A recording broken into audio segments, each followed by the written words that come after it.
What's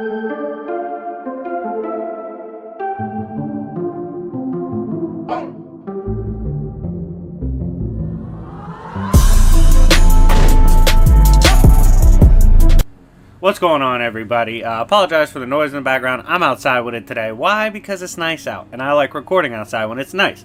But getting back to this, it's your boy Jobbers and Goons, and today we have a beef video. We haven't done beef in a while, and I want to do a cosmic beef because we've done a lot of like street tier beefs and stuff. So I want to kind of get out there into the cosmic side of things, and I have a hilarious beef for you.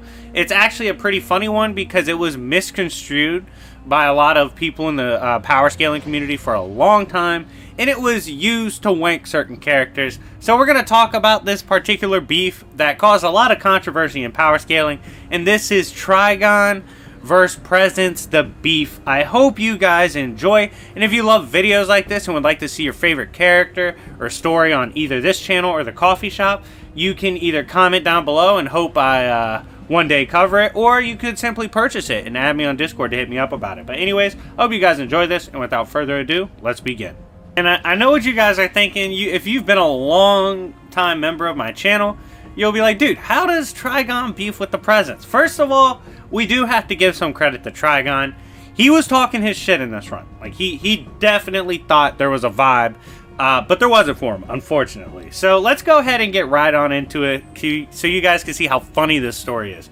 So I actually read this story when I was investigating Phantom Stranger. The reason I was doing so is because all my time covering comics, people have referred to Phantom Stranger as a cosmic trash can, right? Like, he's supposed to be the ultimate jobber, makes Living Tribunal look like a wind magnet, right? So he's definitely suspect. So I was like, you know what? I'm going to read Phantom Stranger, see if I can correct his reputation as a jobber, because I did so with Spectre, right? So I read this run, turns out still jobs, hate to see it, but it was a great run. Phantom did have some feats in it too, and did show some heart at certain times, but the best part of the run is it gave us Trigon and Spectre's beef, or Presence beef. The reason this was funny as shit is because of how it started, right? So at one point, Presence is like, yo, Phantom Stranger, I need you to do me a favor. Stranger's like, yo, why am I doing this for you? Why am I doing that for you? Presence like, stop asking questions, bitch. You're my cosmic slave. Like, he's like, shut your mouth. You work for God. And he's like, go take Raven to her bitch-ass daddy, okay? Go drop her off. And he's like, why would we give her to Demon? He's like, again, bro, stop asking questions, damn. But he's like, my plans are so far beyond anything beings like you and Trigon can comprehend that it's just irrelevant for me to try to explain it to you. It's like trying to explain to Jobbers and Goons fucking cricket, how to play cricket, right? That shit's not going to work. That shit's confusing when I watch it, all right? So Presence was like, just don't worry about it. Stop trying to figure me out. You literally can't comprehend me. He's like, even in evil, there's good plans, right? Which is interesting, but he's like, even in something you view as inherently evil like Trigon, which is supposed to be like complete evil, there's good plans in there. This confused the shit out of Phantom Stranger, but he's like, alright, whatever. So he subdues Raven, very impressive by the way, takes her to her dad, right? He's like, yo, Amazon Prime delivery, here's your daughter, Presence said you can have her, right? And Trigon comes down, he's like, oh, my daughter, I've missed her. And he's looking big as shit, right? I'm not gonna lie, Trigon hits the gym sometimes. He's got biceps on him, you know the vibes. And he's like, yo, I'm flexing right now because you know why you're dropping off my daughter, right? And Phantom Stranger's like, looking around, he's like, Trigon, are you talking to me, bro? Because I'm just the fucking delivery guy.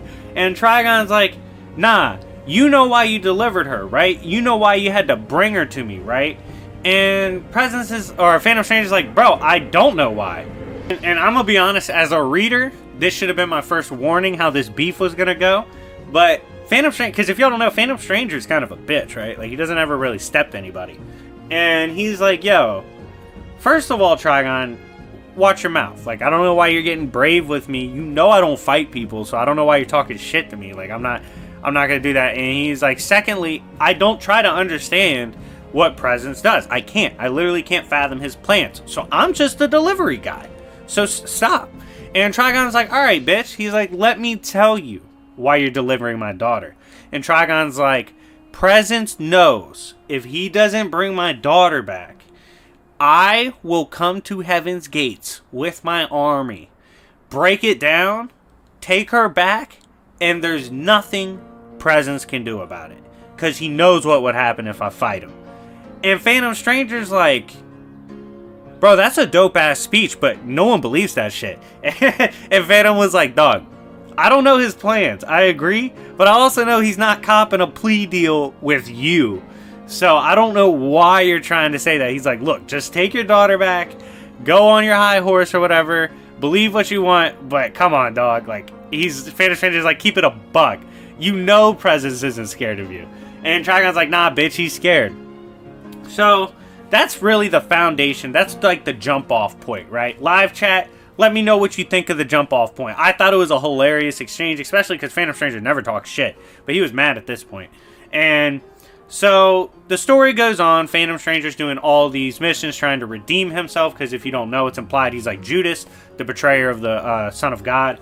And so he's doing all these things, trying to figure out life, trying to figure out creation. He's got a whole bunch of shit going on, right? And eventually, he gets captured by Hell Council. Now, this Hell Council, we had already seen some of the characters throughout this story. For example, Belial, who is the son of Trigon, had a run-in with Phantom Stranger already. So, we already knew about multiple members of this group, right? By the way, smash the like button if you haven't already. 400 likes, I'll do another beef. Or I'll do a Presence Goon video, because he's a goon. But getting back to this, we've seen all these Hell Council members, right? Naran's even there. There's a whole bunch of Hell Lords. So Phantom Stranger's in there, and they're talking crazy to him, right? They're like, we're going to torture you, then we're going to pull up on the Presence, he's scared, all this. Keep in mind, we had already seen a major flex from Phantom, Presence, right? And this is another controversial scaling. At one point, Constantine, like, threatens Presence, right? But Constantine also said he couldn't fathom Presence and didn't know what was actually going on. He basically just making threats. Presence didn't care about the threats. In fact, the ops for Constantine, like that, like Blight and all that, he froze. Literally, Presence froze all of them when he was giving his speech. He's like, Constantine, I let you troll and I let everything else happen because I want it to happen, bitch. Because the story's gotta happen. And so I'm like, damn, like Presence is OD because people thought Blight was insane. And so Presence, there's like a knock on the door, right? The Hell Lords are threatening Phantom Stranger. Phantom Stranger's like, shit, I might actually have to fight to get out. This is going to be rough. And in comes a 10-pound terrier form of the Presence. Now, if you don't know, he's been rocking the shit out of this form this whole run. Phantom Stranger was like, yo, why are you built like a terrier? And he's like, peep game, homie. I'm the Presence. I'm in everything in creation. Therefore, everything is me. Why can't I be a terrier? If I want to be a fly-ass terrier, I'm going to do that shit. I was like, that's facts, Presence. Dress how you want. And so, that's how he moves. He's in terrier form this story. So, little Presence comes in, right? And he's like, yo, what up, though? And the whole Hell Council gets shook, right? And Trigon's like, yo, how did you know we are here? And Presence goes, you dumb bitch. He's like, literally all of you are merely infinitesimal aspects of a grand design that I already made. And Trigon was like, are you saying I'm a part of you? Like, that I'm a part of your plan, like a part of your power, all that? And Presence was like, of course, dummy. Like, this shit's happening because I wanted it to happen. He's like, this is all a part of my plan. Like, you guys are nothing but pawns to Presence. That's all you are. You're literally all cosmic pawns. And the whole Hell Council's just, at that point, they're about to kill themselves, right? They're like, oh my, this is far worse than, this is not going the way we thought it would, right? Like, it's just a whole lot of shit going on. And Presence is like, yo, Phantom Stranger, go ahead and dip, my boy. And Phantom Stranger's like, what? He's like, yeah, you could dip. You're free. You know, you ain't got to worry about this council no more. Go ahead and head on out. And so Phantom Stranger's leaving, and he turns around and he's like, yo, Presence, are you coming with me? And Presence turns and looks at him and is like, nah, I heard they were talking crazy on the net. He's like, I heard these boys said they could beat the shit out of me. I heard they said they would come to Heaven's Gates. And Presence looks Trigon dead in his face, because Trigon at this point is like shitting himself along with the rest of the crew. And Presence goes, yo, Trigon, you were the one leading the hate squad, right? Like, you was the one saying you would come to my front door and start shit, right? He's like, Phantom Stranger, dip. I got this shit. I'll be out there in a minute. And, dude, Presence vibe at this point, even though he's only a 10-pound dog, keep that in mind, was so OD that Phantom Stranger said a prayer for Trigon and his homies. Sure enough, by the way, do you know how bad that is? The ass whooping's gonna be so severe and basically an angel's praying for a Hellord. That's horrible. But anyways, a few moments pass. Presence comes back out. Perfectly fine. He looks at Phantom Stranger. Phantom Stranger's a little uneasy because he doesn't know if he just witnessed a cosmic genocide. And Presence was like, yeah, I don't think they're going to talk crazy no more, my guy. I think I handled that shit. And that ended the beef with Presence absolutely throttling Trigon and his Hell Council for talking crazy about him. That's right. They don't scale to Presence or above him. They're all infinitesimal aspects of him and a part of his grand plan, which was hilarious to see, and it was funny how bad he beat their ass and vibe checked him. One of the greatest vibe checks I've ever read in comics. But anyways, guys, thank you so much for watching. If you like content like this, make sure to like and subscribe. Road to 20K, baby. I'm here for it. Thank you guys so much for watching. It's been your boy Jobbers and Goons, and I'll see y'all later. Peace.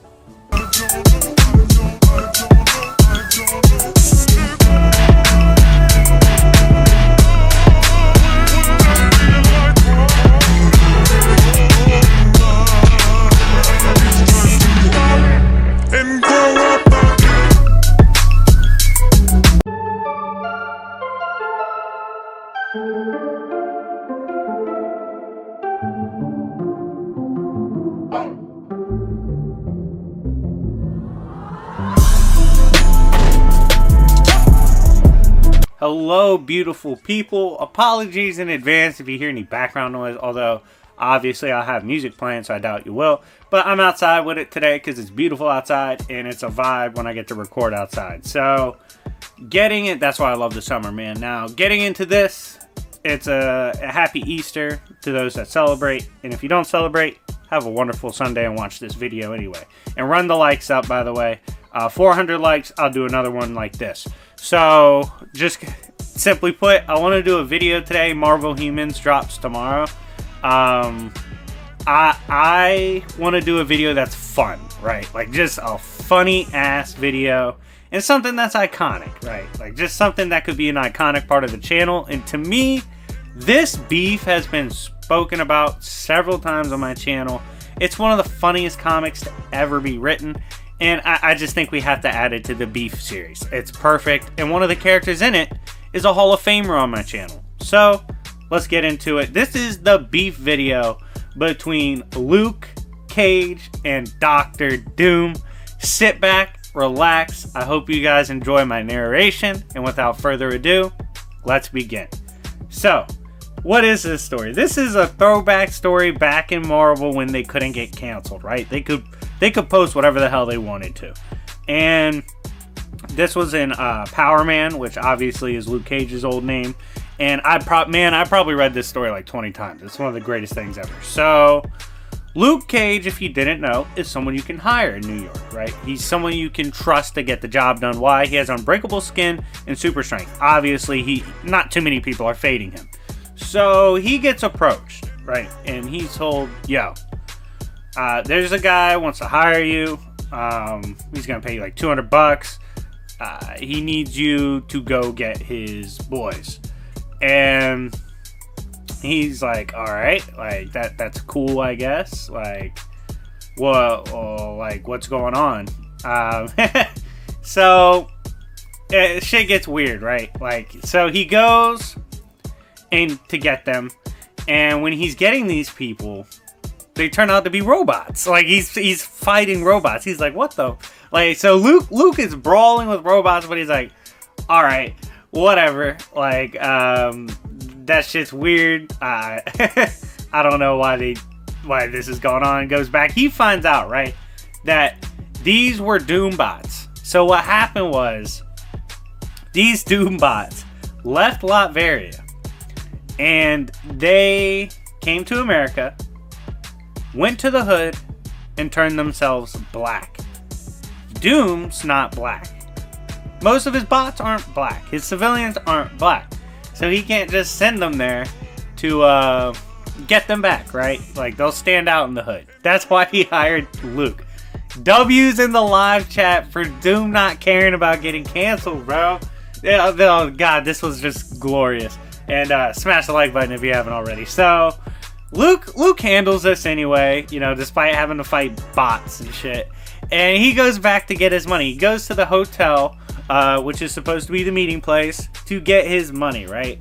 And when he gets there, the dude behind the counter is like, yo, are you Luke Cage? Luke, yeah. Like, yeah, what's up, dog? Like, what's good? And the dude's like, yo, I have a message from Doom.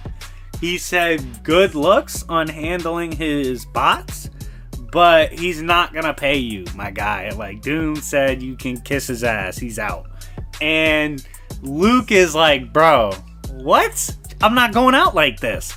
So Luke's pissed at this point, right? He just got duped $200 to go brawl with robots in the hood. All right, that's a horrible afternoon. So he's like, I need to get back at this bitch right now. I need to go get Dr. Doom. Now let me tell you guys why this is complicated and makes this so much funnier in context. Doom is the ruler of his own country. Luke wanting to pull up on him is literally an international crisis, and to some, especially because he's a metahuman, that's a declaration of war. So you can't just go around doing that, right? Keep that in mind, because that's funny as shit. So Luke is like, I need a way to get to Latveria. I'm from the streets. I don't really have any crazy vehicles, but he figures it out. He's like, I'm gonna go to the Baxter Building, home of the Fantastic Four. So Luke pulls up on the Fantastic Four, and he's like, I need a whip. I'm getting a whip, and I'm going to Latveria. And the Fantastic Four is like, dude, you can't just run up in here and like try to get a vehicle to go beef with somebody. We're not gonna let you do that.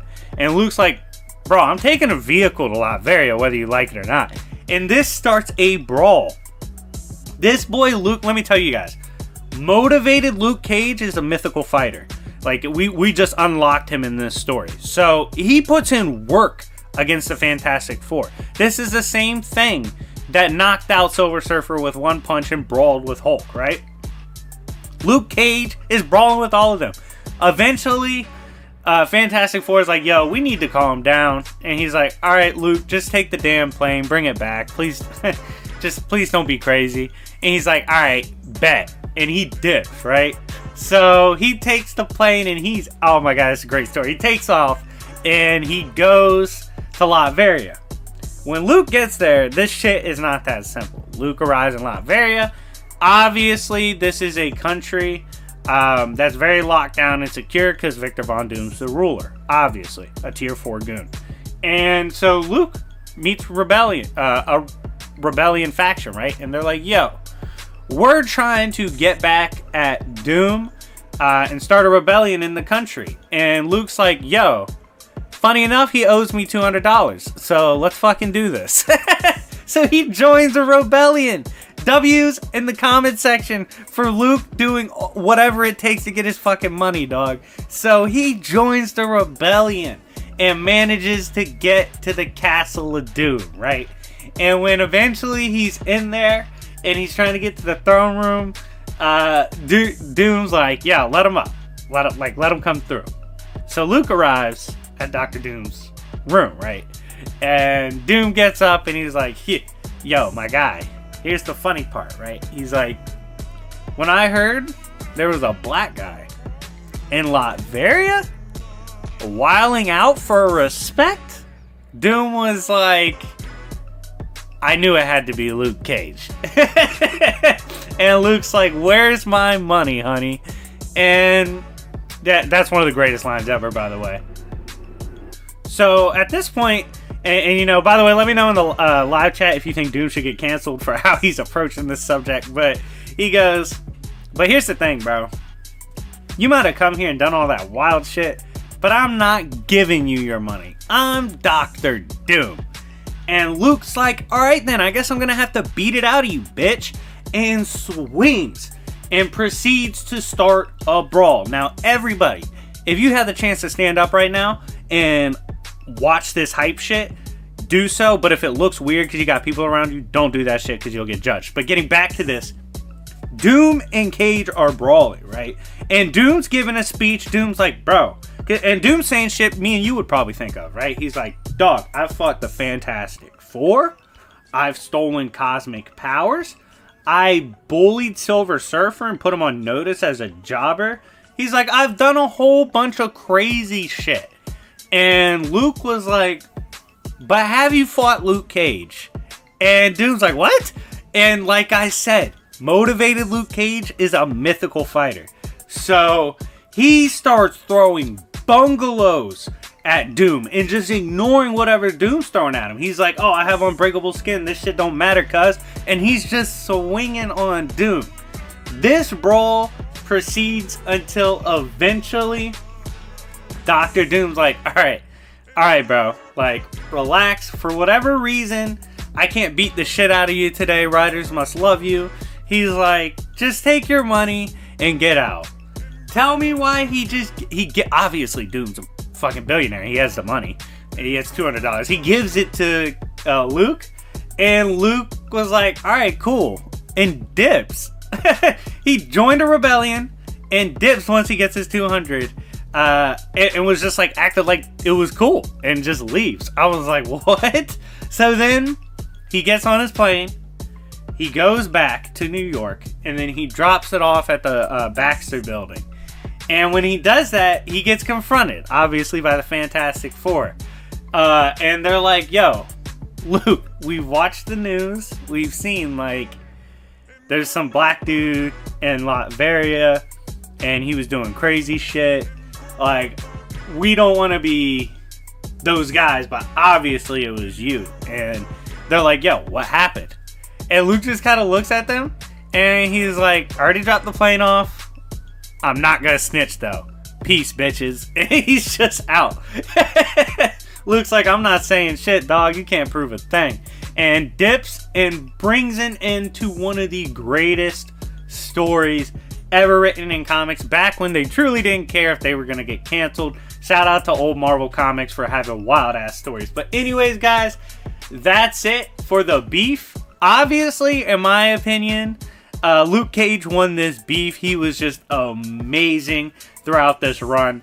And I thought he was absolutely hilarious. And this is a fantastic comic. But anyways, guys, thank you so much for watching. If you want to see your favorite videos on the channel, either comment them down below, or you can actually just purchase them to get shown. And if you want to do so, join my free Discord and then add me to talk about it. But thank you guys so much for watching. It's been your boy Jobbers and Goons, and I'll see y'all later. Peace.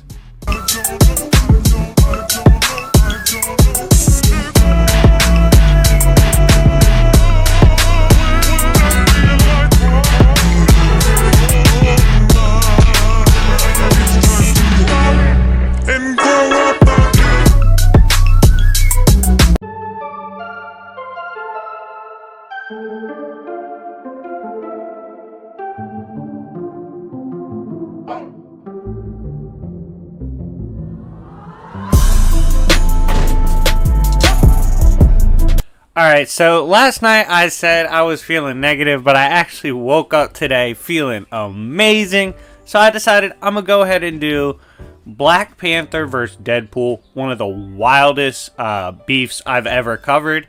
I'm actually recording outside. It's beautiful outside today. And if you like content like this, if you want to see these two characters return, I believe they beef a few more times. Smash the like button, 500 likes, and they will return. Also, if you didn't see pre-retcon Beyonder vs. the Hood, check that shit out, blood, because it was crazy. But anyways, if you don't get the reference, definitely go watch that video.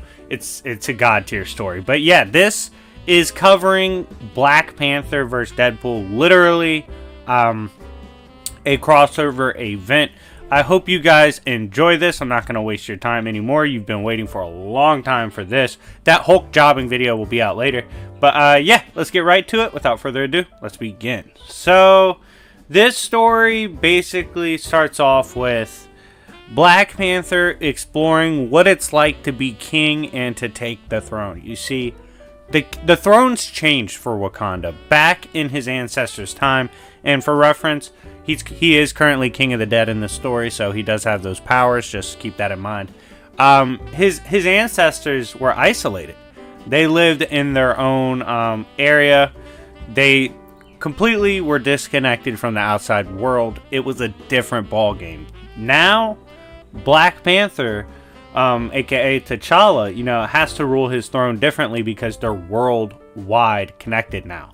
And then, we see a kind of a hint to the upcoming beef, and it's interesting. It's actually, I think, a little more deeper than you think. By the way, shout out to the art. The art is beautiful in this run. They're kind of shown as two sides of the coin, Black Panther and Deadpool, and a lot of that has to do with the difference between them and honor, which is a massive part of their beef, and this shit gets ridiculous. So let's continue.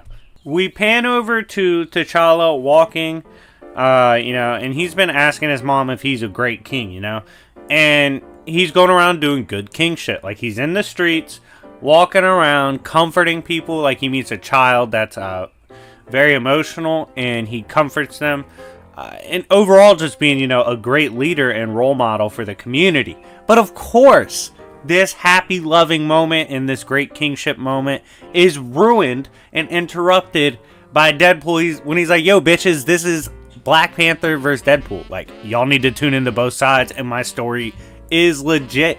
And we see that at this current juncture, Deadpool's basically, like, beefing with Wrecker. Like, there's going to be an upcoming dispute between him and the Wrecker, who is, not the most famous villain in Marvel, but he has been around for a while. So this is when we go completely over for a bit to Deadpool's story, right? And he's beefing with the Wrecker. He's pulling up on the Wrecker. They're getting into it. It's an intense chase and fight.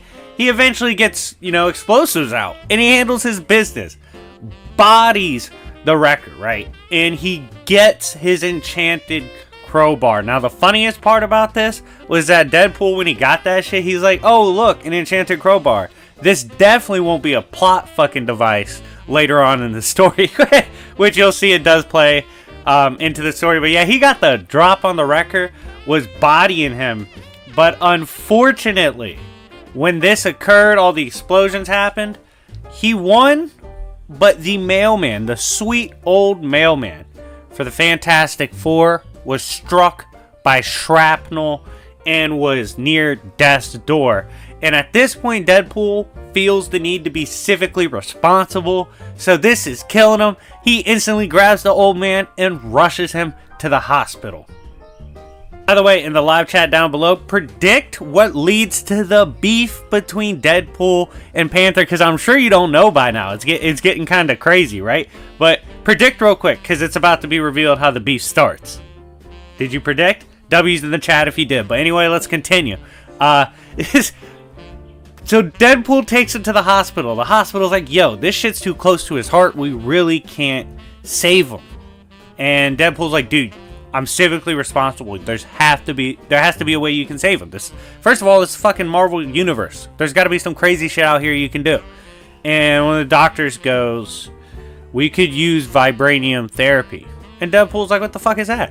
And the doctor goes, well, first of all, we can't even do it unless we get a good size portion. I think it was like a bullet size, actually, of vibranium. Then we can conduct the hypothetical experiments. And that's Deadpool, like, to her surprise, was like, oh, bet, bitch. Like, I know where there's a fuck ton of vibranium. I'm pulling up on Wakanda. And this is where we see the beef start. First of all, keep in mind, Deadpool might get canceled in my live chat about 4 times throughout this video, but that's okay because it's Deadpool. He breaks into Wakanda instantly. Like, literally, that's fucking crazy because Wakanda's defense is wild. And he gets in there, and the guards bring him in. And when he sees T'Challa, he goes, yo, Hakuna Matata, my boy, what's up? And I was like, bro, you can't say that. But yeah, he said that to, first of all, I don't know, should we give him a point for that in the beef? I don't know, let me know in the live chat if he deserves a point for that. But he was like, yo, Hakuna Matata, my boy, I need some vibranium. And then these two start going back and forth, right? And Deadpool's like, look, bro, I need my vibranium. I got some shit to do. I only need a little piece. That's all I need. And Panther's like, no.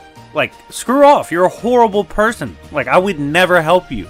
You're, like, Deadpool, you're a piece of shit. And Deadpool is like, bro, first of all, just admit you're avoiding a classic Marvel team-up. And T'Challa's like, dude, I have no idea what you're talking about.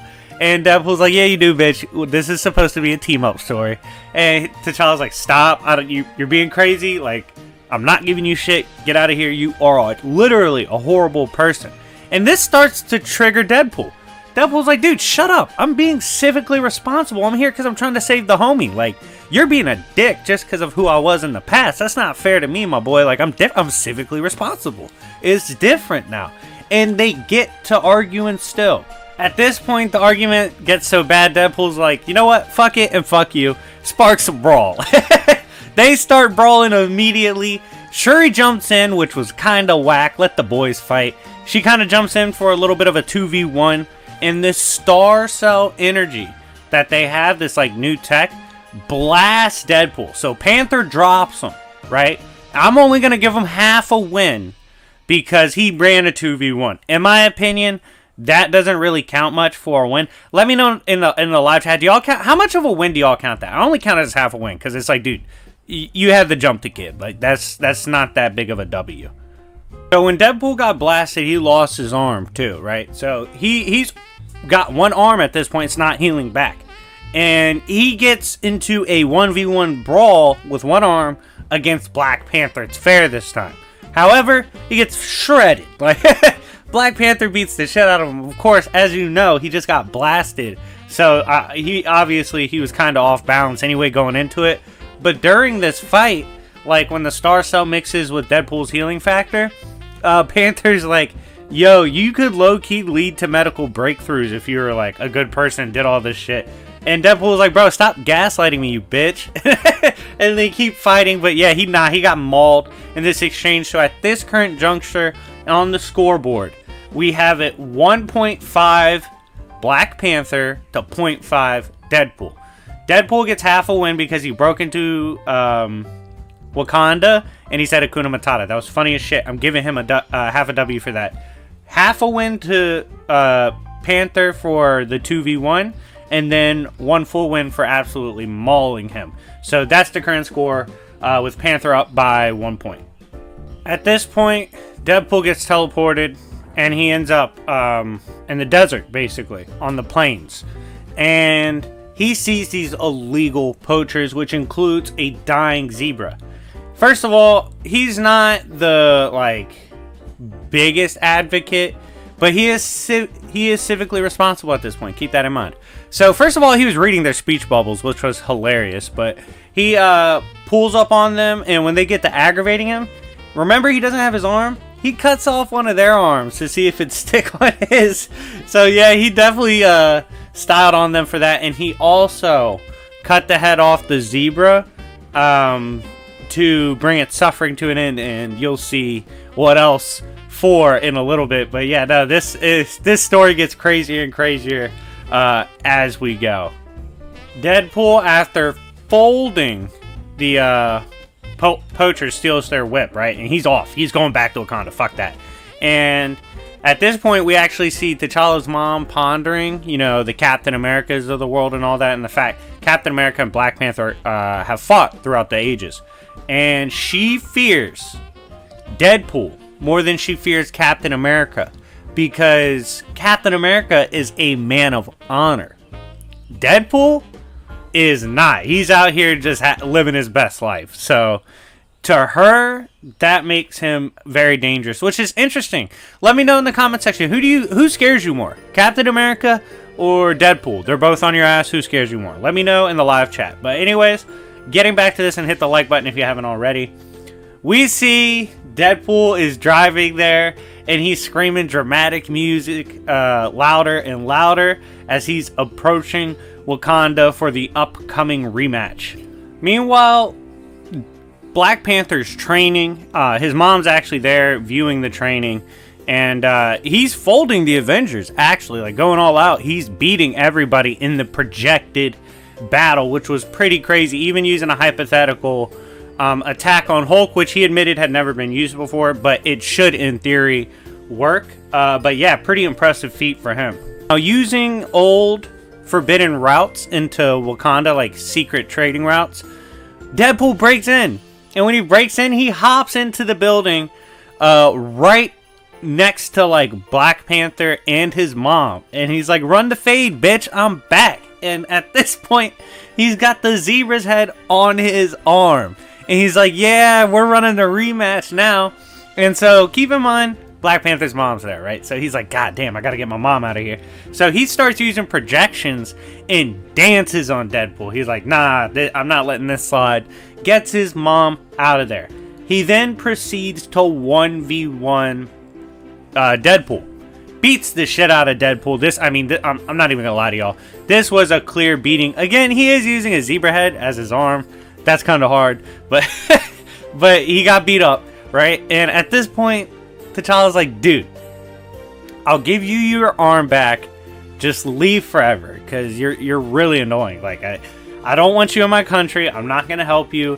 You're lucky I'm letting you leave, but you're gonna leave with your arm and just go home. I'm tired of this." So at this point in the story, I mean, that beating was so clear. In my opinion, the score is 2.5 to half a point for Deadpool. So Panthers up 2 on the score right now. Predict down below who you think will win by the end of the story, because this is a crazy scoreboard you're about to see.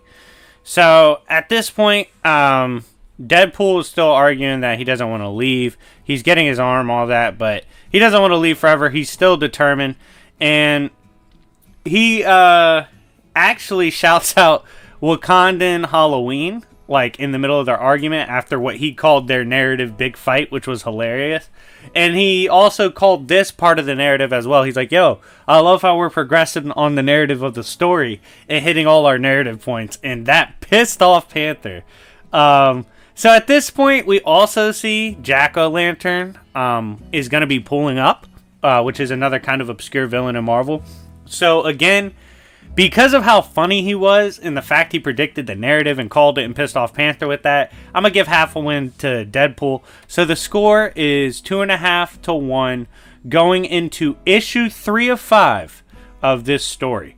So we're actually a little over halfway through. Smash the like button. So at this point, we get a little backdrop on what's driving Jack-O-Lantern to do what he's doing, right? Like, why is he being a dick? Well, we see it's mostly because he doesn't feel anything. Like, he's socially dead on the inside. Just emotions aren't there, but he wants to feel something. Now, the problem with this, he hates Deadpool because Deadpool lives his best life. He just lives, where Lantern feels dead. So he's like, "You know what? I'm going to pull up on Deadpool and fold him." So at this point, a fire is reported in Wakanda. And Panther's like, "Oh shit, we got to get there. Hots in the jet." Deadpool goes too, because he's not going to let Deadpool leave his sights. They get there. They drop in. House is burned down. They're comforting the families. Panther's like, "Dude, what happens?" And then at this... This was funny. Yo, F in the live chat for Deadpool. So, Deadpool's talking to Panther while he's comforting a kid. He's like, "Bro, yo, why does Wakanda, like, I thought you said this wasn't any kind of, like, weird farm. Why is there a scarecrow?" The scarecrow was Jack-O-Lantern. And Jack-O-Lantern rocks Deadpool with explosives, right? He just absolutely rocks him. And then we see Deadpool square up and be like, "All right, Panther, we ain't going out like this. Let's get his ass." In the 2v1 ensues with Panther and Deadpool taking down Jack-O-Lantern. Now, when they do, we see, again, there was a child there, right? So Panther's like, "Yo, we got to comfort the child, the family, all that. We got to make sure they're good." So he goes to comfort the child, right? Like, he even takes his mask off, and he's like presenting himself in a more humane way to the child to calm them. And at this point, he's like, Deadpool, you just watch Jack-O-Lantern. We already got him incapacitated. You just keep an eye on him, all right? And later, we will take him on the copter with us, and we'll handle his arrest and all that. So, while Deadpool's watching him, Deadpool dome shots him. Kills Jack-O-Lantern in front of the child. Like, traumatizes the child. Panther freaks out. He's like, bro, I told you to watch him. He's like, dude, I took care of him. Like, I got rid of him. Would you have rather taken him on the airplane with that child? Like, do you think that was safe? Which, in my opinion, was pretty funny. And then at this point, Panther's pissed, right? He's like, you know what, Deadpool? Let's go at it. They get into it. They really fight. He's like, I'm sick of your shit, Deadpool. I'm going to punish you for this. And then it's kind of implied that, like, Panther also has an advantage in this fight because he knows he won't kill Deadpool. So he can fight a little crazier and hurt him. This leads to him beheading Deadpool. That's right. Deadpool got beheaded. So the score is 3.5 for Panther to just 1 for Deadpool. In favor of Panther going into issue 4. Again, in the comment section down below and in the live chat, let me know who you think is going to win. So now we see, like, Panther's flying around and flying back, and he has Deadpool's head with him. Deadpool is talking shit regardless of him just having his head, right? He's just doing his best to ignore Panther, say some shit to get on his nerves, and he's cracking mad puns just trying to get Panther to laugh. He also calls out Black Panther for being redundant, and he was kind of shook when he finds out that Deadpool actually has fourth wall breaking ability. He's actually consulted the author before, Coates, just to see about, like, American culture and all that. So that was hilarious. Deadpool was like, oh shit, he knows some fourth wall shit too. And so this leads to them going back to Panther's palace and in his lab where he's going to work on Deadpool, right? Alright, now live chat, get ready to turn up because the energy is changing for Deadpool, right? He's getting shit talked to him by Panther. Panther's got his body there and his head separated. And Deadpool goes, yo, I might be a dead man, or I might not be a dead man because you can't kill me, right?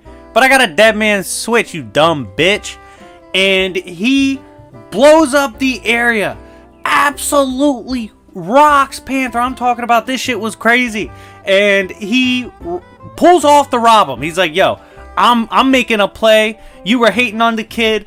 I'm gonna make the score. Like, I'm gonna rob you anyway, you fucking bitch. And he rocks Deadpool, Panther, puts him down, and gets out of there. Score has changed, ladies and gentlemen. It is now 3.5 to 2 in favor of Black Panther.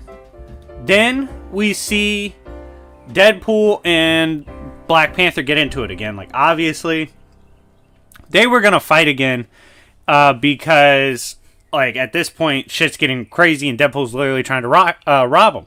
Deadpool concedes. He's like, man, with tech and prep, you're above me. I can't beat Panther when you're teching and you're prepping. Shit, it is what it is. But guess what? I'm going down swinging, bitch. And starts scrapping with him. The fight's interrupted when Deadpool is teleported. And when he's teleported, he accidentally ends up in Panther's technology secret cave, which is half a W because shit's about to get treacherous. So 3.5 to 2.5 in favor of Black Panther currently. We see in the tech cave, like, don't let that boy Deadpool in. Like, he's gonna make some plays.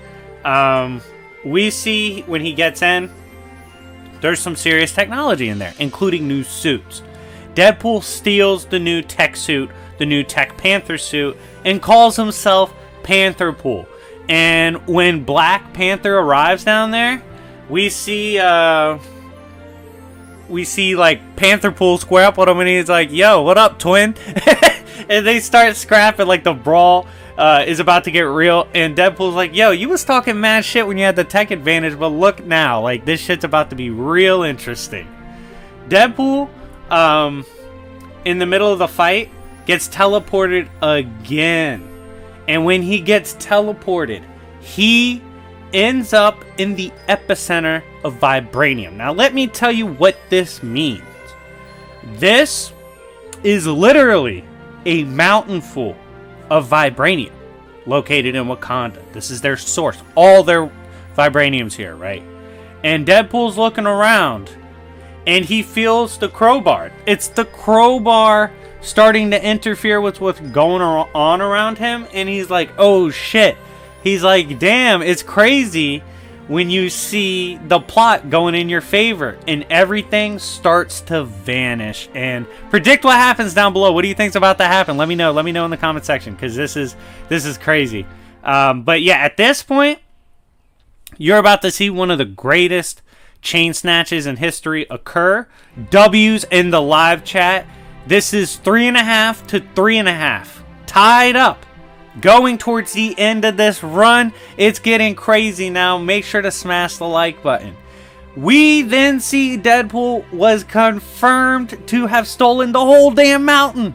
Deadpool literally chain snatched all of the vibranium, and he took it to America. In particular, I think it was Jersey. That's right. This man took an entire mountain of vibranium on accident when he only need like a bullet amount, and he took it all. He took it all because the beef got too real. And this is when we see Panther pull up, right? Panther's like, yo, I gotta get our shit back, because that's literally like all our country's shit. We need it back. We see Panther Pool, aka Deadpool, has a sombrero on the side of the road in Jersey, and he's literally offering to sell vibranium. Panther obviously isn't going for that shit, and he drops in on Panther Pool, and he's like, yo, cut this shit out, dog. You literally stole everything. And Panther's like, bro, get out my face. So it's like Panther Pool versus Black Panther right now. It's getting confusing. I'll go back to just Deadpool. But yeah, he's still in the suit at this point. We then see this exchange go on, and Deadpool basically snaps, and he's like, yo, Panther, let me also tell you this. In the movies, you stole my gang sign. And he throws up the Wakanda Forever. He's like, I was doing this shit before y'all were doing that, and you stole that. Like, why are you stealing my drip? He then rocks the shit out of Panther, and we see Panther call in Shuri to help him, and the help will come in the form of hacking and shutting down the suit of Panther Pool. That's right, this new suit unfortunately had some heavy tech built into it, and as a result, it allowed Shuri to hack it, right? We see Deadpool, and rightfully so, basically tells Black Panther he's a bitch. He's like, yo, you are a bitch for getting Shuri involved again and for hacking. And he's like, this is America, bro. You're in America now, and I'm not going out like a hoe. After Panther declares literally, like as a damn king, he declares war upon Deadpool himself, which I find to be hilarious. Like, the fact he got him to literally declare war on him is wild. As they fight, we see Panther accesses the spirit of a burial they are fighting on. And this is a big deal because, of course, Black Panther has the King of the Dead powers, right? This is where we see them get supposedly sent to the land of the dead, where Panther forces Deadpool to fight what appears to be the dead soul of Wade Wilson. Deadpool at this point, though, he's like, I ain't no bitch, I'm fighting regardless, and actually does fight back. We see this, of course, was a simulation, right? This was a simulation similar to the one Black Panther ran back in the back when he was fighting all those Avengers, and Deadpool manages to defeat the simulation. But then he's like, bro, I don't want to fight anymore. Like, I was just trying to be civilly responsible. You kept being a dick this whole time. You kept calling me the bad guy. Screw you, bro. Like, I just don't want to do this shit anymore. Like, you're a jackass, Panther. You're not that good of a guy as you think. But in the end, as we kind of wrap up this beef, Deadpool, in my opinion, wins. And you'll see why. So, he gets T'Challa to help him save the mailman with the vibranium. And during this, During this, we see him do something that hasn't been done yet. After saving the mailman, Deadpool's like, yo, Black Panther, what do the Avengers decorate their party with? An 8-foot banner. And T'Challa, unfortunately for T'Challa fans, cracked up at the joke. That shit made him laugh. And Deadpool was like, yo, I made your bitch ass laugh. Deadpool wins and declared himself the winner, and I agree. He had one of the most incredible comebacks, way down, and came back to win 4.5 to 3.5. In the end, I believe Deadpool won the beef. But anyways, guys, thank you so much for watching. If you enjoyed the story, let me know in the comment section down below. I had a blast reading it and recording it. So I hope you guys enjoyed this. It's been your boy Jobbers and Goons. And if you want to see your favorite character, make sure...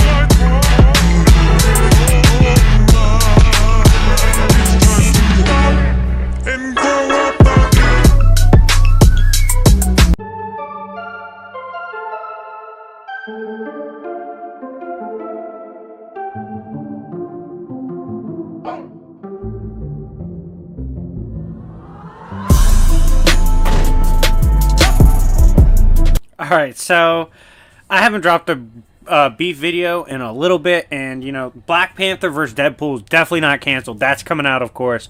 All the videos I've talked about the last couple weeks you haven't seen yet. It's just because I got hit with a bunch of IRL stuff, so you'll definitely be seeing those. Relax in the comment section just because they don't drop instantly. Definitely coming. Plus, I have a banger. I don't think I ever dropped my Hit Monkey video, and I did it, so I gotta drop that shit. So that's coming this week as well. Over on the Coffee Shop, my second channel, definitely check that out. That shit is going to have stuff like Dragon Quest videos later this week. I think this weekend, that's when that will be. I got a Yu-Gi-Oh video going up tonight. It's amazing. I hope you guys are excited. But yeah, and I just dropped the trailer and like brief explanation of the video to my first ever animated battle, which will hopefully drop sooner rather than later. So definitely go check that out if you haven't checked that out already. But today is another quick beef video. This is covering the beef between Pre-Retcon Beyonder and the Hood, right? Specifically the Hood Luke Cage is hanging out in. Now, real quick, a couple funny things. One, this might be what gets Pre-Retcon Beyonder finally canceled. By the way, smash the like button if you want to see videos like this. Let's try to get it up to 500 likes if you like this stuff. Pre-Retcon Beyonder was hilarious when he was going on his like self-realization journey. But getting back to this, when observing the shit that goes down with Beyonder, what's hilarious is like people were like, yo, I didn't know he fought the character the Hood. And I'm like, no, literally the Hood.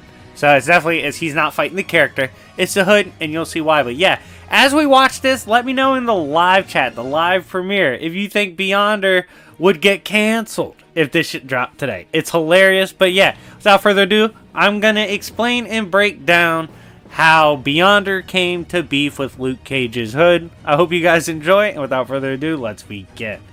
So, to give context behind this story and this beef, we have, and by the way, it's not a long beef. That shit goes down right away, and it's hilarious. But Pre-Retcon Beyonder's basically God, right? He has God tier power. I mean, this is the same character that was casually dicking down the Celestials. Literally had them jump him at the same time for memes. They couldn't do shit to him. Phoenix Force couldn't finish him even off guard. All that shit. He's an insanely powerful character, but with all that power, you know, it comes some pain. And what I mean by that is where he comes from, there's basically nothing. Like, he was existing in his own space with nothing there at all to make him realize himself. When he finally saw the multiverse or creation and came to it, he realized, like, oh shit, there's something to me. Like, he could actualize himself. So in this process of self-realization, he decided to come down to Earth as a human for a wild-ass story. Several stories, actually. And basically live with the humans, learn how they act like humans, how they become themselves, and basically learn identity through hanging out with humans. Sounds awesome? No, because humans are dumb. You're going to see some wild shit happen. So, getting right into this, one of the journeys that Beyonder goes on while hanging out with humans includes hanging out with Luke Cage. That's right, he actually plans to go hang out with Luke, and they will meet at a diner in Luke's hood, right? So everything's cool at this point. Beyonder shows up, and if you don't know at this point, Beyonder looks like a classic white comic fucking character. I mean, he's curly hair, bright eyes, all that shit, pasty skin, you know the vibes. So he's all there in his good whiteness, and he's hanging out with Luke Cage. Luke Cage ain't bothered by this. But there's a bunch of people in the neighborhood, obviously they're not feeling this white boy, right? And they start talking. Y'all gotta remember, this was dropped back in the day. This is not current times. Marvel did not give a shit back in the day about racial tension.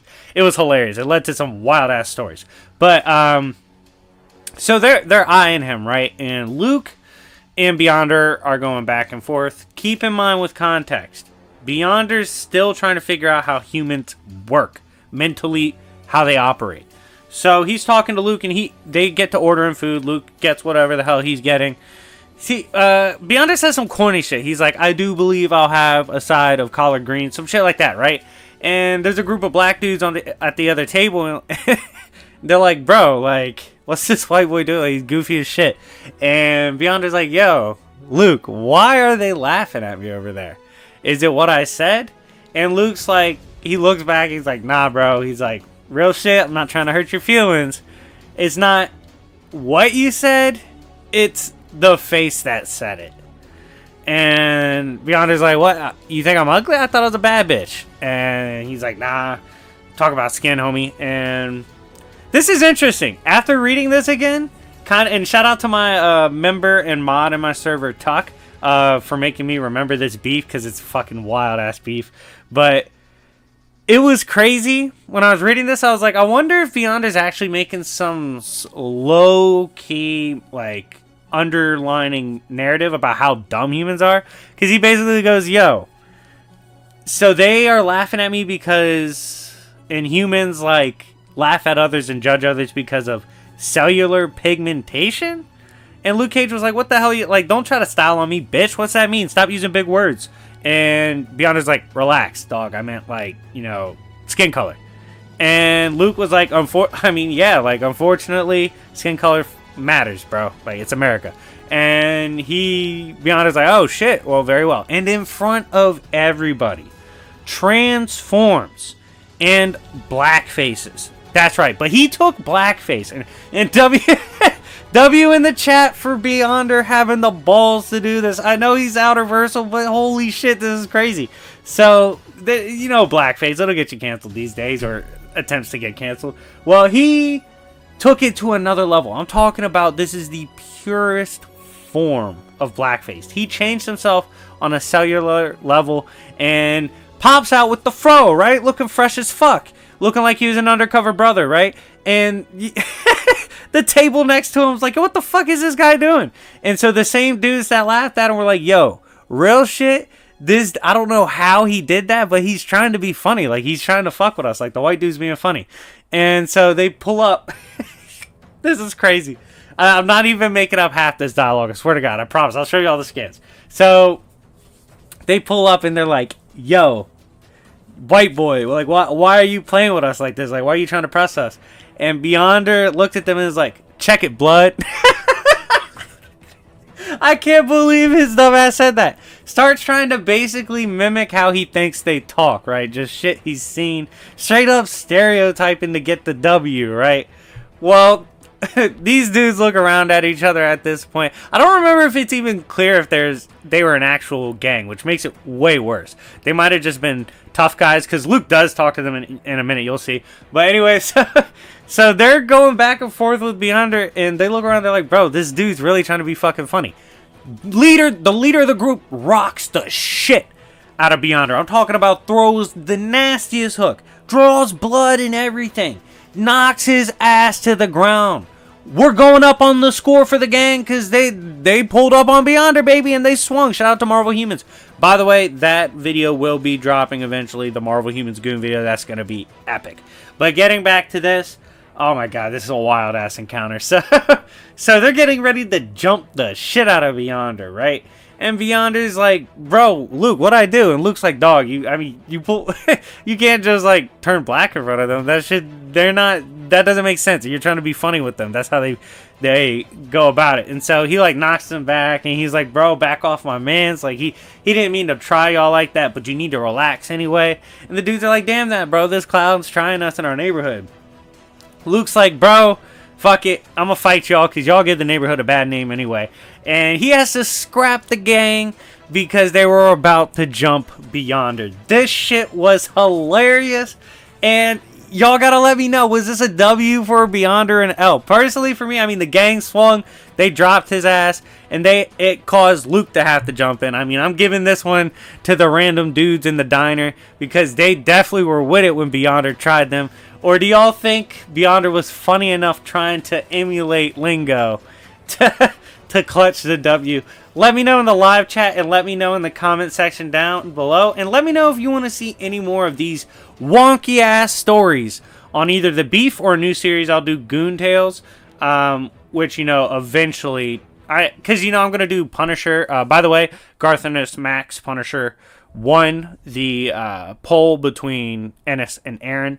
But anyways, like in between Punisher, I'm going to do short Goon Tale stories that are just funny as hell. Y'all want to see that or Beef videos like this? Let me know in the comment section down below, as well as if you want to purchase a video and just go ahead and make sure for sure it's on either this channel or Coffee Shop. Hit me up on Discord, and we will definitely talk prices. But anyways, thank you guys so much for watching. It's been your boy Jobbers and Goons. I hope you guys enjoyed this video, and I'll see y'all later. Peace.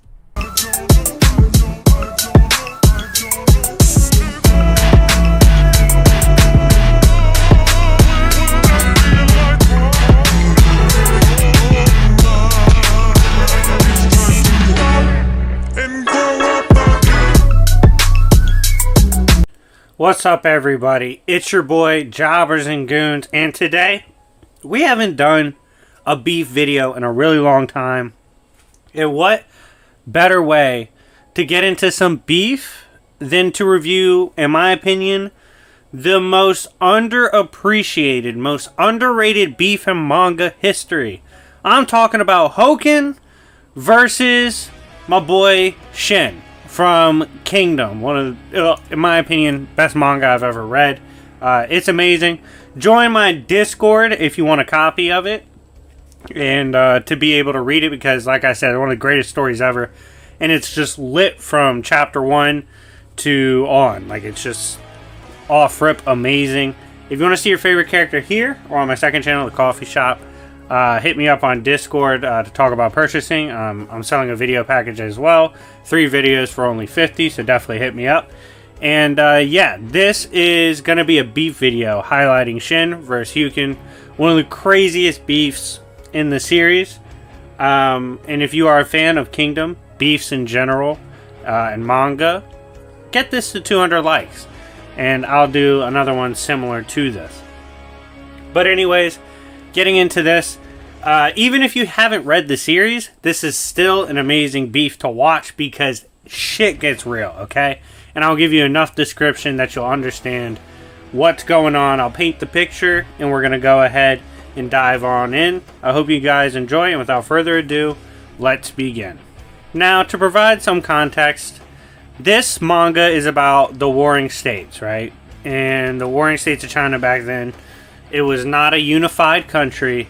There was different states, so to speak, spread throughout the land.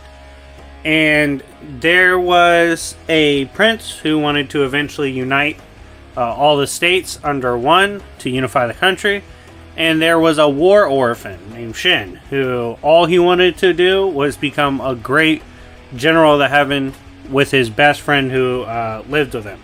Now, eventually, his best friend is taken in to be a body double for the prince and is killed. After being on his deathbed, he tells Shin he basically has to get the bag for both of them, right? Like, he has to be a winner for both. Shin accepts this burden and decides he's going to do whatever it takes, living or dying, to become a heavenly general, which is supposed to be impossible because he's a war orphan. Now, what helps Shin on his journey is the prince becomes king, and he's not conventional, right? He's willing to have a kid like Shin work his way up the ranks. Surely enough, Shin does, getting his own unit, which units start as small as 10 and can grow into the thousands, right? And it just depends on your rank and what you accomplish on the battlefield. So Shin gets his small unit, and we watch this raggedy trash can of a unit become one of the backbones of the army. Right? They put in work, son. When High Shin unit shows up, you got a brawl on your hands. It doesn't matter. So, fast forward a little bit, we see Shin chasing the bag. He eventually trains under a former heavenly general, Wang Qi, right? Wang Qi throws him in the trenches immediately. Shin's literally thrown in a village of bandits, told to clear it out, save the village, all that. Just get it out the mud, Shin. That's how you level up the fastest. Teaches Shin how to be a man. The thing with Wang Qi is, back in the day, he had this beef, right? The beef was due to his camp got attacked one night. His wife was there as well, and she was another noteworthy general. Well, this newcomer was a man who believed he was a conduit of the gods. He was put on earth by the gods, is endowed by the gods to hunt the strongest beings to exist. If he senses a being of strong power, he will come challenge them and try to kill them. His name is Hoken, right? He fucking spins the block, okay? I know he's the villain in this story, everybody, but you need to understand that's Big Hoken, alright? He's a big dog. He's not on no pussy shit. He literally pulls up on sight. It's really hard to hate people in Kingdom because they're so real and so good at characters. Smash the like button for the beef and Kingdom. But anyways, we get back to Hoken shows up, right? Runs the ones with Wang Qi's wife. Puts her on a t-shirt. Shit happens. Also put a bunch of her homies on a t-shirt. Wang Qi shows up and was like, yo, I know you didn't just fade my bitch. And proceeds to put hands on Hoken. In fact, we thought Hoken died. Returning back to present time. You got Wang Qi there, right? He's teaching Shin how to get money, right? Eventually, war is declared. The War of the Warring States. All that shit's about to get real. Heavenly generals are once again assembled. And on the other side, we see the resistance with leaders like Raboku, the outside forces, the ops. They're using characters like Hoken, right? To hunt and kill some of the strongest beings on Earth, which would include, of course, heavenly generals. Now, a tragic note about this beef is that, unfortunately, someone like Shin with his disposition, his dream would be a beef like Hoken, right? That would be just an amazing battle. Eventually, Hoken gets to, in the war, beginning early stages, run the rematch with Wang Qi, right? And when he does, he wasn't winning. Definitely wasn't. But due to interference, he's able to get the drop and get a cheap win on Wang Qi. Who saw his master get struck down? Shin. That's right. Shin sees Hoken take the victory and kill his master. Upon recovering the weapon, he swears to one day wield Hoken's weapon, or Wang Qi's weapon, like he did, and make his master proud. But that's the genesis of the beef. Hoken doing so much damage and killing the man he looked up to. So right now we got to give the score to Hoken, right? He's up on the score. Later, we do see a one-on-one pretty early on between Shin and Hoken. I do believe this was after Wang Qi was killed. Shin was camping with his homies and his unit, and Hoken thought he sensed the High General. Pulls up, and he sees the High Shin unit. He's like, oh shit, where's this general I sensed? Well, turns out he was sensing Shin. Shin and his homegirl proceed to throw hands with Hoken, right? We thought Shin was dead at that point. We're like, oh fuck. We already know what Hoken's capable of. Shin's not that level yet.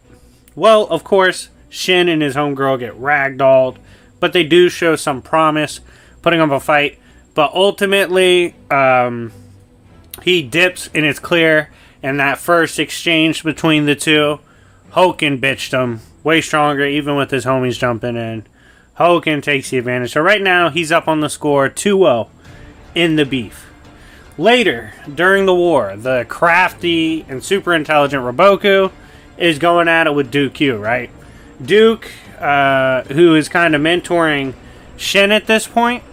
Duke is one of my favorite characters ever. In fact, W in the live chat for Duke Q. But anyways, he's a wild boy. His method of fighting is like instinctual, watching the flow of combat and going with the currents of combat. Well, he's fighting Roboku, who's like the ultimate chess master type of strategist, right? Duke was actually getting the better of him, and Shin's there with him. Shin's fighting through, trying to help him.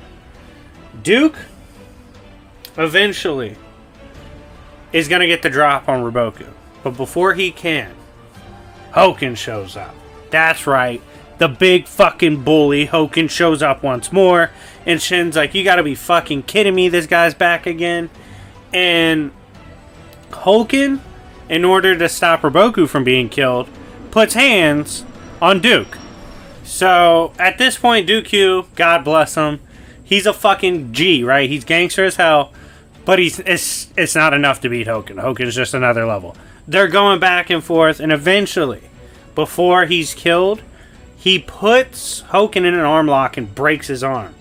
And he looks over at Shin and he's like, never give up on your dream, Shin. Keep going. Like, don't fuck the bullshit. Just keep rocking out. And Hoken cuts him down in front of Shin. That's right. Another body caught in this bloody beef. F in the chat for Shin. He goes down 3-0 in this beef. It sucks, but it happened, man. Like, Kingdom's one of the most unforgiving stories you'll ever read, and that's one of the reasons it's amazing. It's like one of the more realistic aspects to it. That kind of war can claim anyone. Anyways, later, Shin takes part in holding down a village, basically, with peasants, and stopping a siege from an army for several days. And eventually, Hoken and them are running up, and the mountain people come and save the day. They come and stop the army from running them down. Roboku's people aren't able to successfully overwhelm. At this point, Mountain King, Mountain Queen, whatever you want to call her, she's the king. She comes down. She's about to squabble with Big Hoken. Now, let me know in the chat down below. Comment section down below. Who do you think wins between the Mountain King and Hoken? Because Mountain King was not shook. Curious to see what y'all think. Anyways, Mountain King's about to run the fade, but Shin's like, nah, fuck that. Let me get the ones from my dead homies. And so he steps up to Hoken. Now, keep in mind, Shin's been fighting a war for several days. He's tired as shit. Okay? He's injured and tired as hell. But he's still with it, right? So he's ready to square up, right? And everybody stand up. Like, I stood up when I read this. Shin, despite being tired, he's running the ones for the homies. So he squares up. And they go at it, right? And Hoken's hitting hard as shit. Eventually drops Shin. We all think Shin's down. But Shin stands back up and says, yo, Hoken, I've fought a heavenly general before, which was true. He had a bit of a squabble with another old head that was a heavenly general, and even survived a downward like power slash from him and blocked his blade. We see Shin had blocked his blade this whole time. And he said, I've taken hits from heavenly generals, from real men, and you're just not good enough, bitch.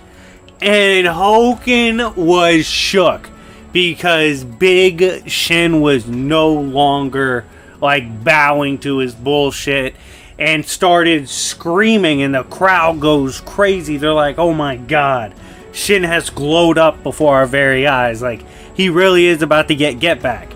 However, this insane squabble gets broken up right when Hoken's like, you know what, fuck that, let's duke it out.